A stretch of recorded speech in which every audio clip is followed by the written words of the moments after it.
Today discuss करते हैं stem cells. ठीक है, स्टेम सेल क्या होता है इसको थोड़ा डिस्कस करते हैं। तो स्टेम सेल के बारे में आपने याद रखने, ये वो सेल्स होते हैं हमारी बॉडी के अंदर जो न्यू चीज बनाने के काबिल होते हैं। ठीक है, न्यू ऑर्गन्स बनाते हैं। ठीक है, ये न्यू ऑर्गन्स आप सिंपल कह रहे हैं, न्यू ऐसे सेल्स जो न्यू ऑर्गन्स बनाए उससे क्या जाती है स्टेम सेल होते हैं। लोग ये ऐसे सेल्स होते हैं बेटा जो आगे डिफरेंट चीजों के अंदर स्पेशलाइज होते हैं। ठीक है, उससे हम लोग कहते हैं स्टेम सेल कहते हैं। क्या कहते हैं उसे? स्टेम सेल कहते हैं। ठीक है, और ये हमारी पूरी बॉडी के अंदर जो है वो पाए जाते हैं। ठीक है, डिफरेंट एग्जांपल इसकी आपने सुना होगा रेड बोन मैरो। ठीक है, हमारी बॉडी के अंदर रेड बोन मैरो, उसका ये काम होता है कि वो हमारी बॉडी में अगर सेल्स कम हो रहे हैं तो सेल्स रेड ब्लड सेल्स हो गए, व्हाइट ब्लड सेल्स हो गए, ठीक है, या प्लेटलेट्स हो गए, ये तीन ब्लड सेल्स की टाइप है। अगर ये सेल्स इनके नंबर कम हो जाए, अब simple example red blood cells होते हैं, रेड ब्लड सेल्स आरबीसी को शॉर्ट फॉर्म में कहते हैं आरबीसी। इनकी लाइफ है 120 डेज। ये 120 डेज के बाद खत्म हो जाते हैं, 120 डेज के बाद ये खत्म हो जाते हैं। तो फिर इनको कौन बनाता है? अगर ये खत्म हो जाएंगे तो इनको जो बनाने वाला है वो बनाती है हार्ट प्लस, क्या कहते हैं बोन मैरो। कौन सा कहते हैं इसे? Bone marrow. ठीक है, हमारी बॉडी के अंदर बोन मैरो है, वहां से ये सेल बन कर जो है वो निकलते रहते हैं। ये बनते हैं प्लेटलेट्स भी बनते हैं। ठीक है, व्हाइट ब्लड सेल्स पीट बना वो बनते हैं। ठीक है, तो इनकी लाइफ जब खत्म हो जाती है इन्हें न्यू सेल्स जो है वो बनाते हैं। ठीक है, इस तरह से और हमारी बॉडी में मल्टीपल एग्जांपल्स हैं। ठीक है, स्टेम सेल्स की जैसे हमारी बॉडी में मसल सेल्स। ठीक है, अब आपने पढ़ा होगा जाइगोट। ठीक है, हमारी बॉडी में जाइगोट है, हमारी लाइफ सेल्स से कंटिन्यू होती है, जाइगोट से कंटिन्यू होती है। ठीक है, जाइगोट में आगे डिफरेंशिएट होते हैं, उसमें भी आगे डिफरेंट चीजें बनती हैं, हम उसको डिटेल में देखते हैं। तो सबसे पहले आपने याद रखना है, वो आपकी बुक में बताते हैं कि जो सेक्सुअली रिप्रोड्यूसिंग सेल होते हैं,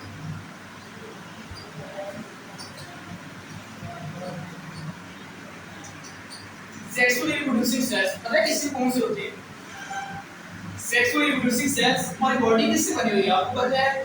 दो गैमेट्स इन्वॉल्व होते हैं हमारी बॉडी को बनाने के लिए, दो गैमेट्स होते हैं तो जाइगोट बनते हैं। आपने पढ़ा होगा कि पता भी होगा जो फीमेल होती है वहां से एग प्रोड्यूस होते हैं और उसके बाद जो मेल होते हैं वो प्रोड्यूस करते हैं स्पर्म को। ये दोनों मिलते हैं, उसके रिजल्ट में क्या बन जाता है? जाइगोट। क्या बनता है? जाइगोट बन जाता है। ठीक है, एक सिंगल सेल जाइगोट। अब इनमें और उसमें क्या डिफरेंस है आपने को याद होगा, ये 1n है, ये भी 1n है, और ये हमारे पास क्या है? ये 2 है। ठीक है, इन दोनों में बेसिक डिफरेंस ये है, ये हैप्लॉइड है, ये भी हैप्लॉइड है, और जो डिप्लॉइड वो से हम 2n से लिखते हैं। ठीक है, जो जाइगोट है डिप्लॉइड से। ठीक है, इसको लिखने का मकसद ये है कि जो हमारे पास नेक्स्ट वाला बॉडी है इसका, जो हमारे पास जाइगोट होता है ये एक सिंगल सेल होता है, जाइगोट एक सिंगल सेल होता है, और इसके अंदर जब माइटोसिस होती है, ठीक है, एक रीएनिमेशन कहते हैं माइटोसिस। तो इस जब जाइगोट के अंदर क्या होती है, अगर क्या रखो जाइगोट सेल के अंदर क्या होगी? माइटोसिस होगी, और माइटोसिस बेटा जब होती रहेगी ये आगे डिफरेंशिएट होगा। ठीक है, ये आगे क्या करेगा? ये डिवेलप करेगा बेटा। जब इसमें माइटोसिस होगी, माइटोसिस के रिजल्ट में क्या होगा? ये डिवेलप करेगा, और डिवेलप करने के बाद हमारी पूरी बॉडी बनेगी। ठीक है, जब ये डिवेलप करेगा इसके रिजल्ट में 3 लेयर्स बनेंगी। ठीक है, 3 बेसिक लेयर बनेगी। ठीक है, जिससे हम बेटा नाम लेते हैं एक्टोडर्म का, आप में भी देखिए लेकिन आप इसे याद कर लें, एक्टोडर्म, एंडोडर्म एंड मेसोडर्म।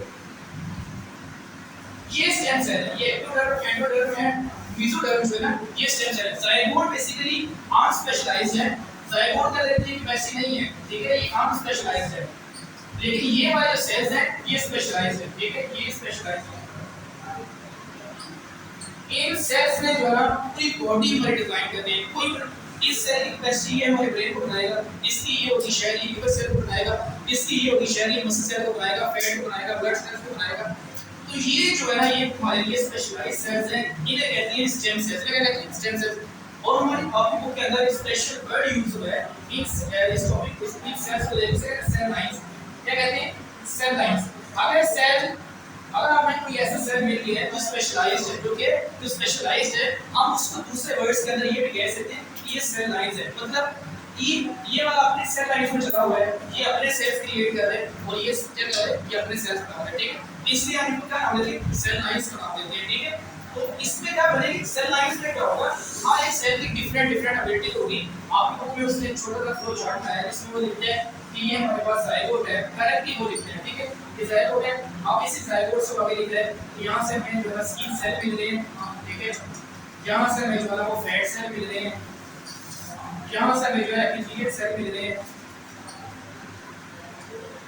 इसी जाइगोट से आगे जो है वो बन रहे हैं हमारे पास ब्लड सेल बन रहे हैं ठीक है तो ये सिर्फ फ्लो चार्ट बनाने का मकसद क्या है उसके पीछे इस जाइगोट के अंदर ये सेल्स बनते हैं पहले ठीक है जो कि बेसिक स्पेशलाइज्ड सेल है फंक्शनल सेल है फिर ये जाइगोट में एबिलिटी आती है कि वहीं से जो है आगे नर्व सेल बनते हैं ठीक है नर्व सेल में बनते हैं तो ये पूरे सेल जो है ना ये सारे सेल हमारी बॉडी में बनते हैं हर सेल का स्पेसिफिक फंक्शन भी है स्पेसिफिक स्ट्रक्चर भी है स्पेसिफिक विशेष भी है अगर स्किन सेल की बात करें तो ये हमारी जो स्किन बनी हुई है उसे हम कहते हैं स्किन सेल कहते हैं ठीक है पूरी बॉडी की जो स्किन है उसे हम इस कैटेगरी में एक स्किन सेल मिलेंगे ठीक है और फैट सेल होते हैं ठीक है जिसे अगर हम स्लीपर सेल ठीक है ऑयल करें उसे हम स्पेशली फैट सेल्स कहते हैं एपिथेलियल सेल्स क्या होते हैं जो हमारी बॉडी की आउटर कवरिंग स्किन की आउटर कवरिंग उसे हम कहते हैं एपिथेलियल सेल्स कहते हैं ठीक है उसके बाद ब्लड सेल्स भी आपको पता है ठीक है जिसमें रेड ब्लड सेल आते हैं व्हाइट ब्लड सेल्स आते हैं इसे हम कहते हैं ब्लड सेल्स कहते हैं और नर्व सेल्स में क्या आते हैं पता है किसमें नर्व सेल्स में क्या आते हैं कौन बताएगा नर्व सेल किसे कहते हैं इस न्यूरॉन्स को ठीक है न्यूरॉन्स को नर्वस सिस्टम को brain and spinal cord nerve cell किसको कहते हैं brain and spinal cord plus brain तो ये दो चीजें मिलकर एक नर्व सेल बना रही होती है ठीक है ब्रेन प्लस स्पाइनल कॉर्ड तो इस तरह बाकी सेल की भी यही इसलिए ठीक है ये चीज आपने याद रखनी है तो जाइगोट के अंदर जब ये लेयर्स डिफरेंशिएट होती है सबसे पहले फिर उन लेयर्स के आगे जो है ना ये बड़े सेल बनते हैं और इस सेल जो भी बन जाएंगे उससे इंडिविजुअल्स एक ऑर्गेनिज्म है ना वो बन जाता है ठीक है तो ये उसने छोटी सी सैंपल यहां से स्टार्ट की है रिप्रोडक्टिव सेल से फिर वो यहां से लेके आगे चलते हैं इसको नाम करते हैं ठीक है तो ये चीज आपको याद रखिए इस ये जो मैंने फ्लो चार्ट बनाया है इसे कहते हैं सेल लाइंस क्या कहते हैं सेल लाइंस देखिए ये वाले अपने सेल्स हैं इनका अपना फंक्शन है ये वाले अपने सेल्स हैं इनका अपना फंक्शन है ये अपने सेल्स हैं इनका अपना फंक्शन है तो हर सेल का एक स्पेसिफिक फंक्शन है इसे क्या कहते हैं सेल लाइंस कहते हैं ठीक है इस तरह से जी अब ये जो लेयर है हमारे पास तीनों ये भी जो है ना हर सेल का जो है लेयर का स्पेसिफिक फंक्शन है बेटा ये चीज आपको याद रखनी अच्छा इसके बाद बेटा वो स्टेम सेल के बारे में कुछ और चीजें बताते हैं और ये बताते हैं कि जो स्टेम सेल होती है ये हमारी पूरी बॉडी में पाया जाता है थ्रू आउट द लाइफ मौजूद रहती है बड़ी इंटरेस्टिंग चीज है बेटा थ्रू आउट द लाइफ ये रहती है हमारी बॉडी में देखिए सिंपल सी एग्जांपल आपको देता हूं ये थ्रू आउट द लाइफ मौजूद होती है अगर ये स्टेम सेल हमारी बॉडी में मौजूद ना हो हमारी बॉडी में कुछ ऐसे ऑर्गन्स हैं जो खत्म हो जाते हैं अगर ये स्टेम सेल ना हो तो दोबारा बनी ना तो अगर मैंने क्या किया हुआ है मतलब मैं हमारी बॉडी में स्टेम सेल रखे हुए हैं कहीं भी अगर कोई ऑर्गन्स कम हो जाता है या वो खत्म हो जाते हैं तो दोबारा बन सकते जैसे रेड ब्लड सेल का एग्जांपल दिए दूसरी एग्जांपल बेटा इसमें लीवर सेल जो हमारे लीवर सेल है इनकी जो लोब होती है वो खत्म हो जाती है जो लीवर सेल है उनकी क्या हो जाती है जो लोब होती है ना आगे आप देखेंगे डायग्राम में बस में उसकी लोब आगे से कट जाती है और खत्म हो जाती है ठीक है लीवर सेल तो आज ये लीवर सेल दोबारा कैसे बन जाती है इनको बेटा बनाने वाले कौन है स्टेम सेल है बनाने वाले कौन है स्टेम सेल तो आपने याद रखना बेटा अगर स्टेम सेल ना हो तो ये लीवर सेल दोबारा जो है ना वो हमारी बॉडी में ना बन सके तो ये बनते हैं किस तरह से स्टेम सेल के अंदर ठीक है तो ये एक ऐसे सेल है जो मैं आपको बताया था इनकी हमारी बॉडी के अंदर क्या इंपॉर्टेंस है ठीक है और नहीं इंपॉर्टेंस है अगर ये नहीं बनेंगे तो जितने 100 एंड 1000 फंक्शन हमारी बॉडी में वो नहीं परफॉर्म होंगे तो ये स्टेम सेल की इंपॉर्टेंस है वे बनिए कि पूरी सेल को बनाते हैं और फिर ये सेल को हमारी पूरी बॉडी को लेके आगे चलते हैं बेटा ठीक है उसका बेटा उसने ये चीज ये बताई और स्टेम सेल का बेटा ये कुछ और भी फंक्शन परफॉर्म करती है जैसे ये रिपेयरिंग के काम आती है स्टेम सेल किसके काम करती है रिपेयरिंग के काम पे करती है स्टेम सेल किसका काम करती है रिपेयरिंग का काम करती है इसको आना नहीं है इसको आना मैं तो इससे मैं सुनाऊं तो हल करूंगा अच्छा ये बात है अच्छा बेटा स्टेम सेल जो है ये करते हैं ये रिपेयरिंग करते हैं इसको जैसे फॉर एग्जांपल अभी लीवर सेल में बात की है ठीक है तो ये अगर कट हो जाता है जिसको रिपेयर किया जा सकते हैं ठीक है उसके अलावा हमारी बॉडी में बेटा अगर स्किन सेल है उनको दोबारा रिपेयर किया जा सकता है तो ये दो सेल ऐसे हैं जिनको दोबारा जो है रिपेयर किया जा सकता है उसके बाद बेटा रेड ब्लड सेल वापस से ये तीन सेल ऐसे हैं जिन्हें दोबारा से क्या किया जा सकता है रिपेयर किया जा सकता है क्या किया जा सकता है रिपेयर बेटा किया जा सकता है भी आप याद रखें कि ये जो स्टेम सेल है ये रिपेयरिंग भी बहुत होती है लिवर सेल को कर सकती है, स्किन सेल को, आरबीसी को। दो सेल ऐसे हैं जो पेयर नहीं हो सकते। एक है उसमें हमारे पास नर्व सेल्स, ठीक है, नर्व सेल बेटा ऐसे हैं जो दोबारा रिपेयर नहीं हो सकते। आपने याद रखना, एमसीक्यू में आ जाए कौन से सेल होते हैं जो दोबारा रिपेयर नहीं होता है, नहीं होते, तो आपने याद रखना नर्व सेल जो वो दोबारा रिपेयर नहीं होते, ठीक है। और उसके अलावा बाकी जितने हमारी बॉडी में सेल हैं वो ऑलमोस्ट सारे के सारे रिपेयर हो सकते हैं, ठीक है, दोबारा बन सकते हैं, लेकिन सिर्फ और सिर्फ जो नर्व सेल है ये दोबारा रिपेयर नहीं हो सकते, ठीक है। एक बेटा उसमें वो सैंपल केस आपको वाइड अप करती है, उसने जो मैंने बताया था, मैंने दो नंबर का एग्जांपल दिया लास्ट में, ये आपका शॉर्ट में आया उसमें बोन मैरो किसे कहते हैं, पता है किसी बोन मैरो किस टाइप में।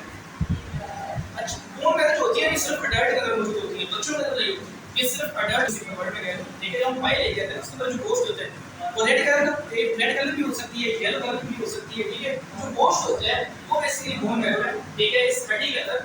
और उसका ये फंक्शन होता है कि ये सारे के सारे जो है इस सेल को बनानी होती है, आरबीसी भी यही बनानी होती है, और डब्ल्यूबीसी भी यही बनानी होती है, और बेटा प्लेटलेट्स भी यही बनानी होती है। चलिए बेटा अपने बेटा हम कर सकते हैं।